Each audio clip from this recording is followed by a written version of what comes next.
Avant de lire la parole de Dieu, nous voulons prier pour demander l'aide de notre Dieu. Prions.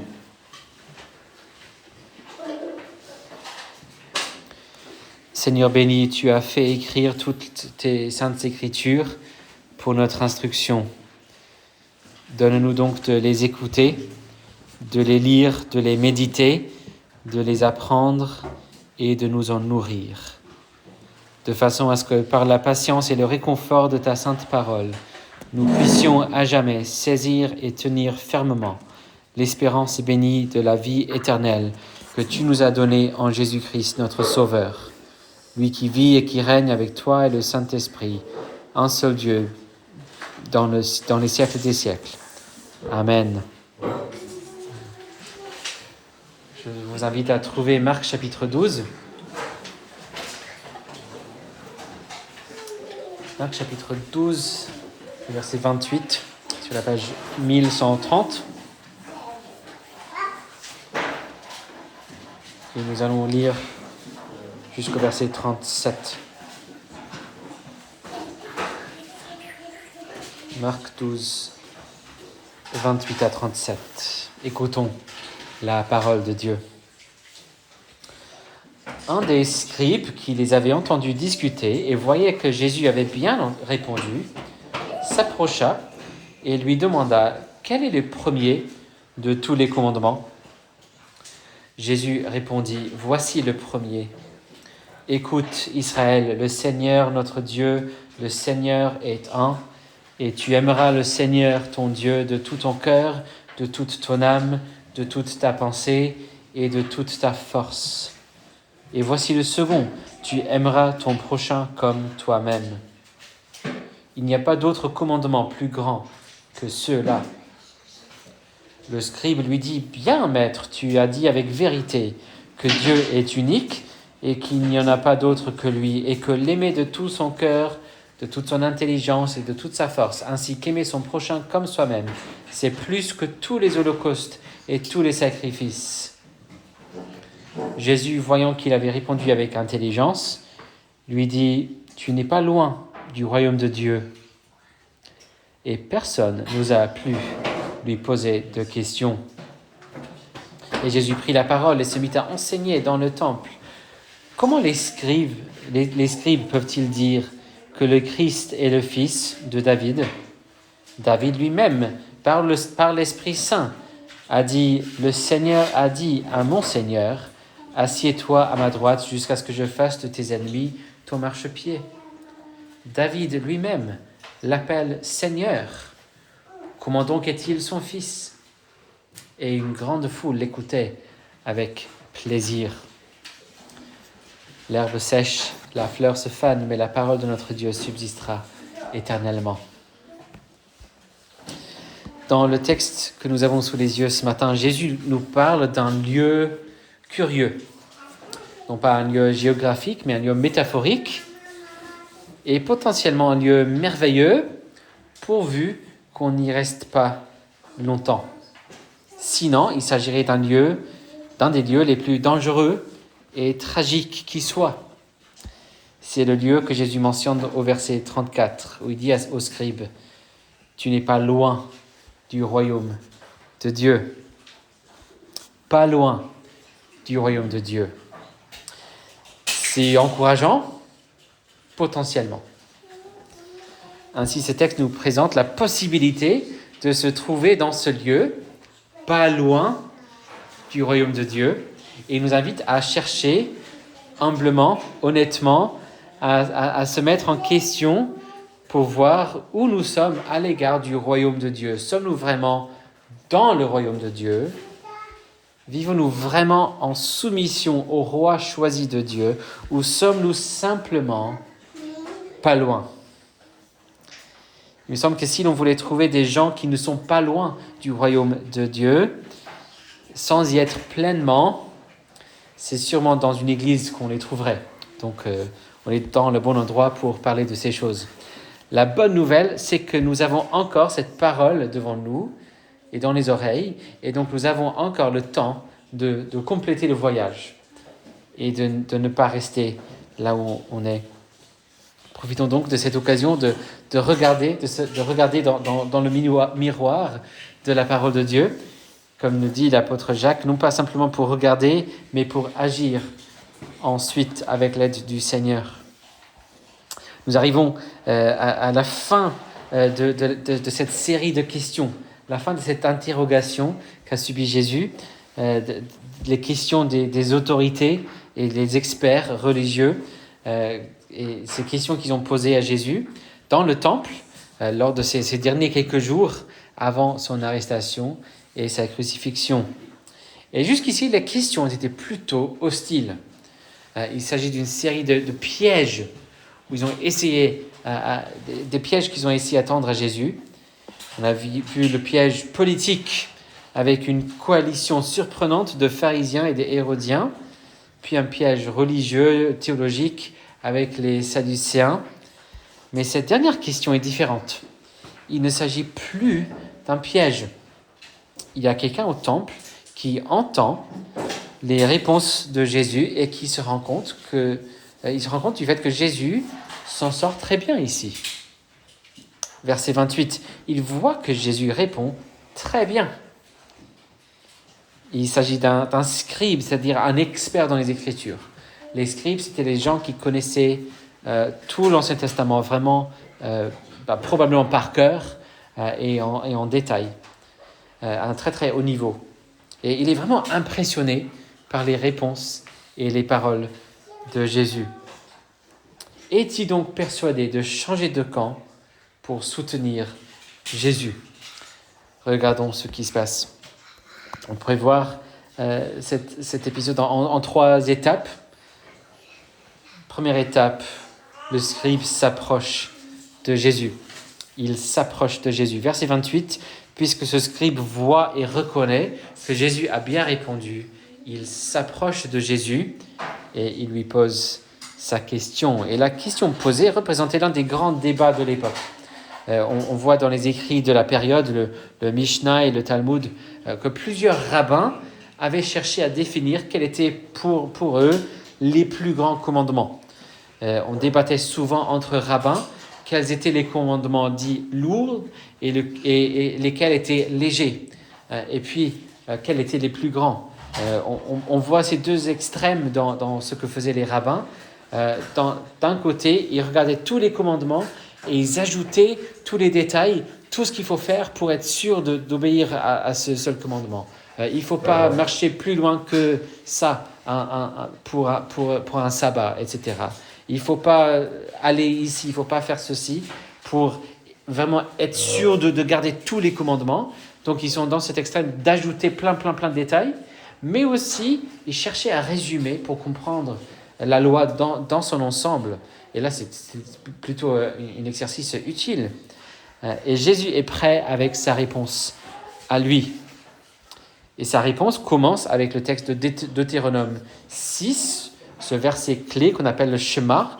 Shema, c'est le premier mot de texte en hébreu, qui veut dire simplement écoute. Donc on voit le premier mot écoute Israël, Shema Israël, écoute Israël, le Seigneur notre Dieu, le Seigneur est un, et tu aimeras le Seigneur ton Dieu de tout ton cœur, de toute ton âme, de toute ta pensée et de toute ta force. C'était leur confession de foi principale, centrale, des paroles qu'ils auraient répétées constamment, des paroles très très bien connues. Le Seigneur est un, il n'y a qu'un seul Dieu, un seul Seigneur, et lui seul, on pourrait traduire ou interpréter cette phrase comme « il est le seul Dieu », mais aussi « il est le seul Dieu, il est votre seul Dieu ». Et il n'y a pas de Dieu à côté de lui. Et donc, il demande donc notre engagement entier, l'amour de tout notre être. Il n'y a pas d'autre Dieu qui pourrait tirer notre attention. On doit l'aimer avec tout ce que nous sommes. Et avec ce commandement, Jésus associe un deuxième tiré de Lévitique 19, 18. Tu aimeras ton prochain comme toi-même. Autant que l'on sache, Jésus était le premier à relier ces deux commandements dans Deutéronome 6 et Lévitique 19 ensemble, pour dire qu'ils sont ensemble le plus grand commandement. On sait qu'il y a un autre scribe qu'on rencontre dans Luc, qui arrive à la même conclusion. Et c'est à la suite de cela que Jésus donne la parabole du bon samaritain. Mais là, c'était très impressionnant que quelqu'un puisse arriver à la bonne conclusion. Jésus arrive à cette conclusion. Voici les deux citations de l'Ancien Testament qui, ensemble, donnent le plus grand commandement. Aujourd'hui, on a un peu l'habitude d'entendre ces deux ensemble. On a appris que c'est un excellent résumé de la loi de Dieu. On y voit un résumé parfait des 10 commandements. Ce qu'on appelle souvent les 2 tables de la loi, les 4 qui parlent de notre amour pour Dieu et les 6 autres qui parlent de notre amour pour notre prochain. Amour pour Dieu, aimer son prochain. Mais voici Jésus qui enseigne le cœur de la loi et ça aurait été un premier pour pas mal de gens sûrement. Les plus grands commandements sont ceux qui n'appellent pas à accomplir un certain rite ou un sacrifice ou un holocauste, mais qui appellent à une certaine posture. Une posture honnête, posture du cœur. Ce sont les commandements qui mesurent ce que nous sommes véritablement dans notre être entier.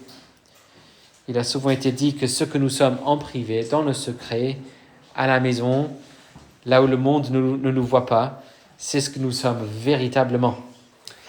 Et ce plus grand commandement qui dirige la posture de notre cœur vis-à-vis de Dieu et vis-à-vis d'autres gens ne donne pas la possibilité de se cacher derrière un rite ou une pratique ou des paroles. C'est le plus grand des commandements. Et Jésus enseigne ici qu'il y a également un lien entre notre attitude vis-à-vis de Dieu et notre attitude vis-à-vis de ceux qui sont l'image de Dieu, les autres êtres humains, nos prochains. Et on sait qu'il comprend dans cette catégorie de prochains même nos ennemis. Si je voulais savoir si quelqu'un ici aimait Dieu, comment pourrais-je le discerner ? Ce n'est pas tout simplement en le demandant. Je ne sais pas, si quelqu'un dit « j'aime pas Dieu », ce serait une preuve que ce n'est pas le cas. Mais si quelqu'un dit « j'aime Dieu », ce n'est pas une preuve suffisante. Et ce n'est pas en regardant les sacrifices qu'il fait que je vais savoir. Ce n'est pas en regardant ses connaissances théologiques, les livres qu'il lit. Ce n'est pas en vérifiant qu'il sait toujours quoi dire. Ce n'est pas en vérifiant qu'il utilise les bonnes expressions, les bons mots. Je regarderai plutôt s'il aime son prochain. Et pas juste les gens en général, mais on peut dire « Ah oui, j'aime les gens, mais est-ce que tu aimes les gens à côté de toi ?» Concrètement, les gens qui sont dans ta vie, les gens que le Seigneur a mis dans ta vie pour être aimés. Si je voulais des témoins quant à votre amour pour Dieu, je pourrais demander votre épouse, votre époux, vos parents, vos frères et sœurs, vos collègues, vos amis. Mais je ne poserai même pas la question, est-ce qu'il aime Dieu ? Quels sont les sacrifices qu'il fait pour Dieu ?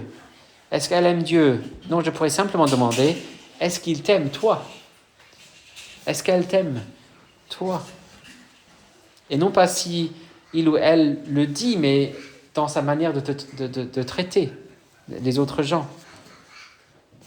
Est-ce qu'il te traite avec amour ?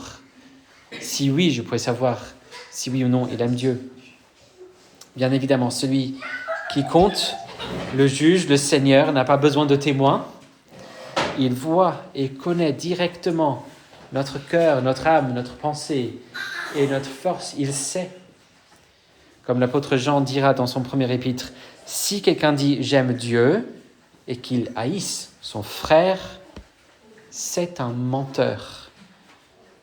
Car celui qui n'aime pas son frère, qu'il voit, ne peut aimer Dieu qu'il ne voit pas. Voici donc le plus grand commandement, selon notre Seigneur Jésus. Et le scribe est impressionné. Il est même d'accord. Aimer Dieu de tout notre être, au lieu de partager notre amour entre d'autres dieux, d'autres priorités, d'autres amours, des idoles différents, c'est une conséquence primordiale du fait que Dieu soit un. Il n'y a qu'un seul Dieu, il est unique, et donc il mérite tout notre amour. Donc c'est très bien vu, verset 28 et verset 33, le fait d'aimer son prochain, c'est plus que tous les holocaustes et tous les sacrifices. il serait facile de lire la loi d'une manière superficielle et croire que le cœur, c'est tous ces sacrifices, c'est les rites, etc. Mais non, c'est l'amour qui est au cœur de la loi. Le Seigneur le dit même à plusieurs reprises dans l'Ancien Testament, « Je désire la miséricorde plutôt que les sacrifices. » L'important, ce n'est pas tous les sacrifices que tu fais, tous les paroles que tu prononces, mais est-ce que tu agis avec amour? Est-ce que tu aimes Dieu? Est-ce que tu aimes ton prochain? Et donc le scribe accorde son approbation à l'enseignement de Jésus. Voici ce qui se passe donc lorsque le scribe s'approche de Jésus. Puis une deuxième étape. Il s'est approché de Jésus. Deuxième étape, le scribe est proche du royaume. Il est proche du royaume. Jésus voit qu'il a de l'intelligence. Verset 34, il a compris. Et donc il dit, tu n'es pas loin du royaume de Dieu. C'est bien, c'est encourageant, n'est-ce pas? Mieux vaut ça que le fait d'être extrêmement loin du royaume, n'est-ce pas? C'est sûrement le cas de tous ceux qui ont précédé. Ils sont vraiment très loin parce qu'ils s'opposent clairement à Jésus. Et pourtant, pour l'instant, ça ne sert à rien. Tant qu'il n'est pas dans le royaume, et tant qu'il ne profite pas de cette proximité pour continuer et entrer dans le royaume, c'est inutile. Toute cette connaissance, toute cette intelligence, cette compréhension, cette expertise, tout ça, jusque-là, pour rien. Mais pourquoi ce scribe serait-il simplement pas loin au lieu d'être dans le royaume? Il est d'accord avec Jésus. Il approuve ce que dit Jésus. C'est extrêmement rare pour un scribe, n'est-ce pas? Donc, c'est quoi le problème? Regardons ce qu'il dit encore une fois, verset 32. « Bien, maître, tu as dit avec vérité que Dieu est unique et qu'il n'y en a pas d'autre que lui. » Et ainsi de suite. Mais Jésus n'est pas venu pour chercher l'approbation de ce scribe. Il n'est pas venu pour demander l'approbation d'un expert. C'est ça le problème.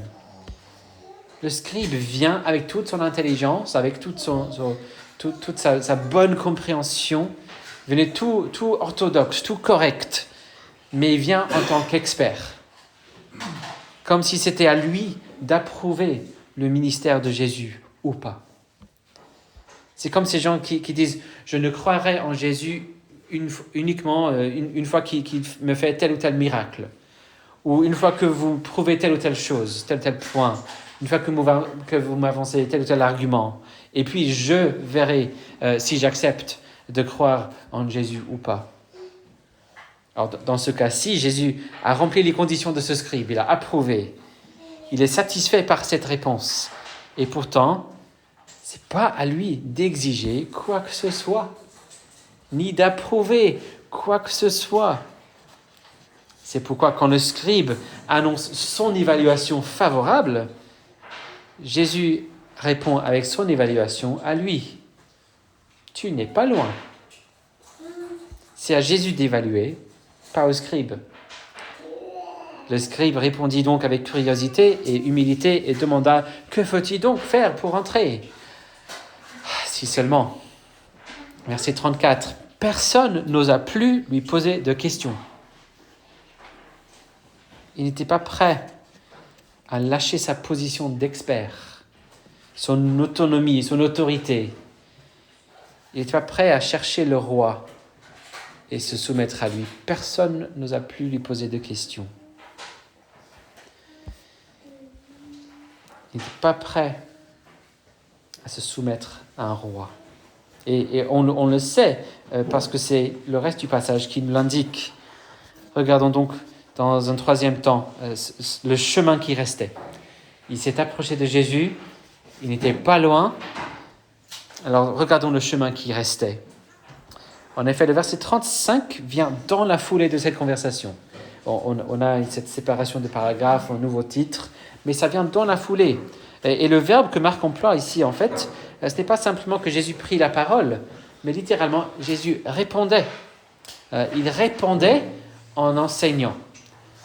Cet enseignement était une réponse à ce qui venait de se produire.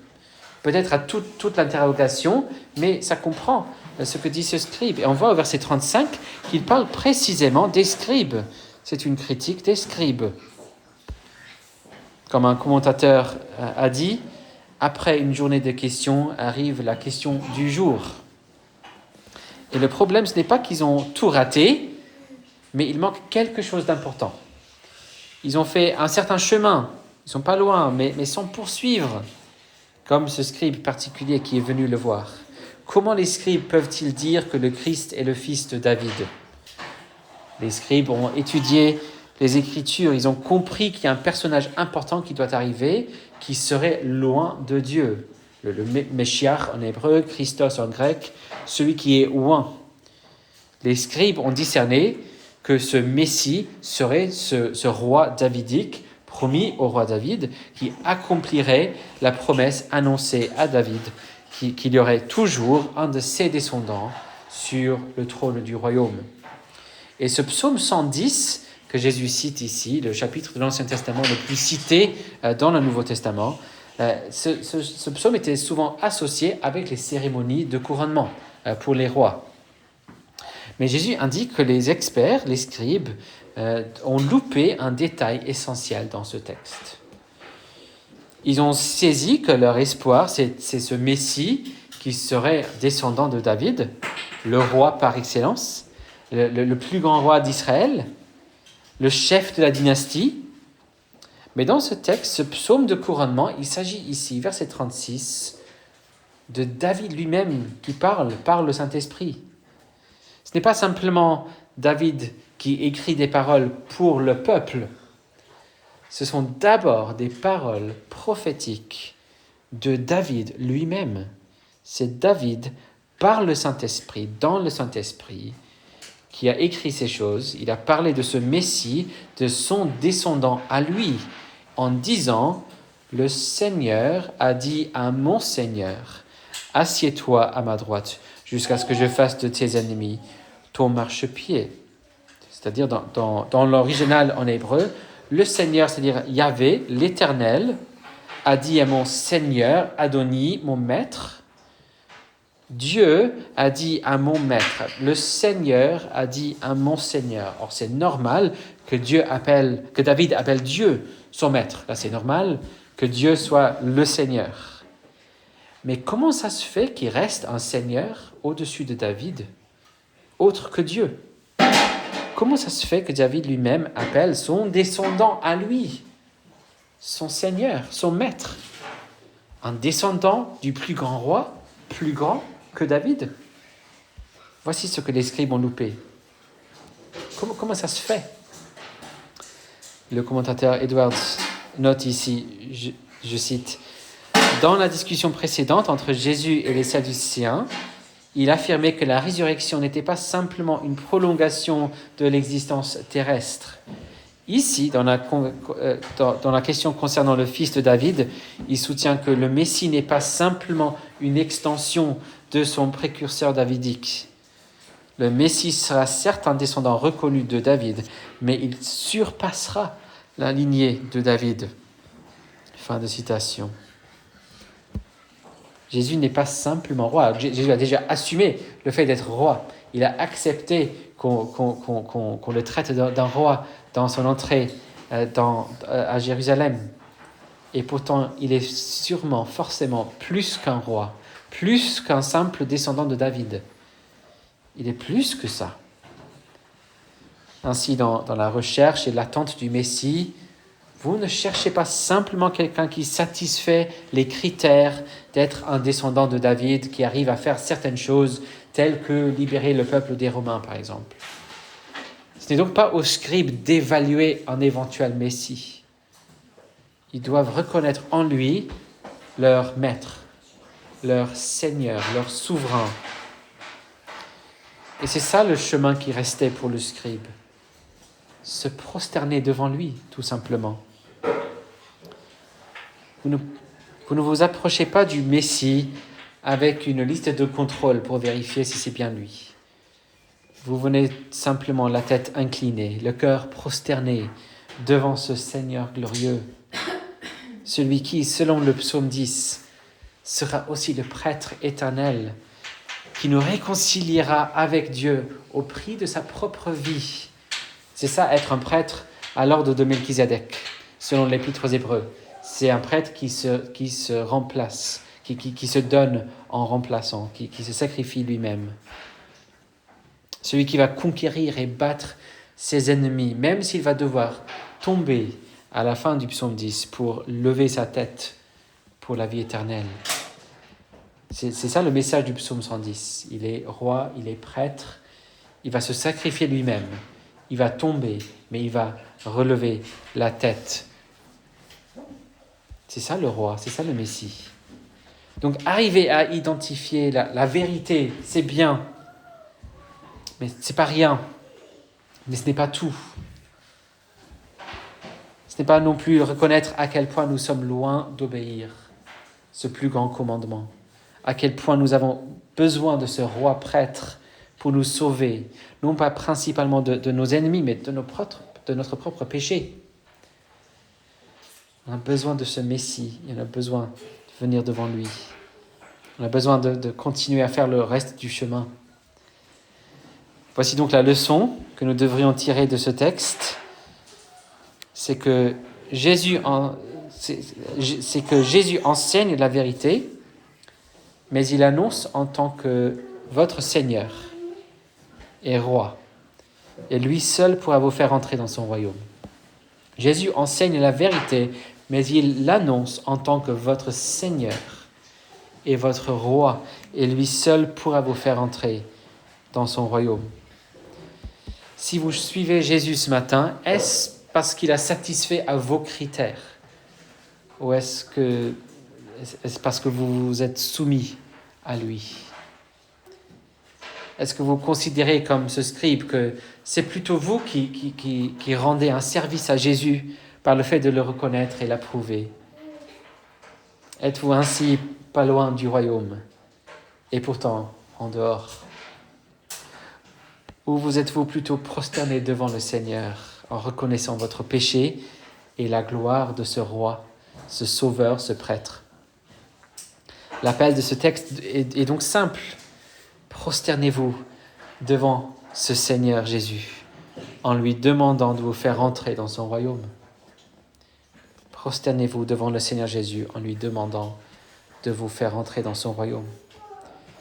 Vous qui êtes enorgueillis par votre connaissance, prosternez-vous devant lui. Vous qui venez ayant oublié la saleté de vos péchés, humiliez-vous devant ce roi prêtre très saint et parfait. Vous qui venez le cœur refroidi, donnez-le à lui entièrement et laissez-le le transformer. Vous qui cherchez à régler tous vos soucis vous-même et même à obéir parfaitement à la loi de Dieu, reconnaissez que vous êtes perdus, comme tout le monde, et confiez-vous à ce roi. Vous qui blâmez d'autres pour vos péchés, venez devant ce roi qui voit tout, qui connaît vos cœurs, et qui vous aime. Vous qui croyez pouvoir cacher l'obscurité de votre cœur dans le secret de votre maison, inclinez-vous devant Jésus et venez dans le royaume. Je l'ai sûrement mentionné avant, mais l'une de mes phrases préférées dans notre petit catéchisme de Westminster, c'est la réponse à la question 26. C'est la question que j'ai mise sur la page d'introduction des livrets cette semaine. Comment Christ exécute-t-il l'office de roi? Voici l'expression que j'aime bien. Christ exécute l'office de roi en nous soumettant à lui-même. En nous soumettant à lui-même, en gouvernant et en nous défendant, et en maîtrisant et en vainquant tous ses ennemis ainsi que les nôtres. Il nous soumet à lui-même. Je ne peux pas me soumettre à Jésus par moi-même. Même ça, je ne peux pas le faire. Et donc, je ne pourrais sûrement pas aimer Dieu et mon prochain comme il faut. Et pourtant, le Seigneur Jésus, fils de David, roi éternel, Seigneur de David, et mon Seigneur, par la puissance de l'Esprit Saint, peut soumettre mon cœur à lui-même. Il peut faire le nécessaire dans ma vie. Il peut me transformer. Est-ce là votre posture devant le roi Jésus donc? Et voyez-vous quelqu'un qui pourra vous sauver, hein, le roi prêtre qui est prêt à vous sauver et qui pourra même vous aider à aimer Dieu et à aimer votre prochain comme vous-même, du plus proche au plus loin de tous vos prochains.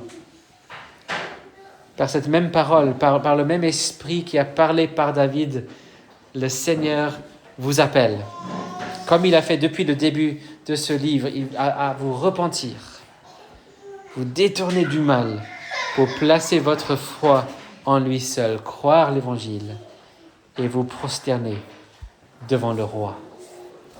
Prions. Merci, notre Père, pour notre Seigneur, notre roi Jésus.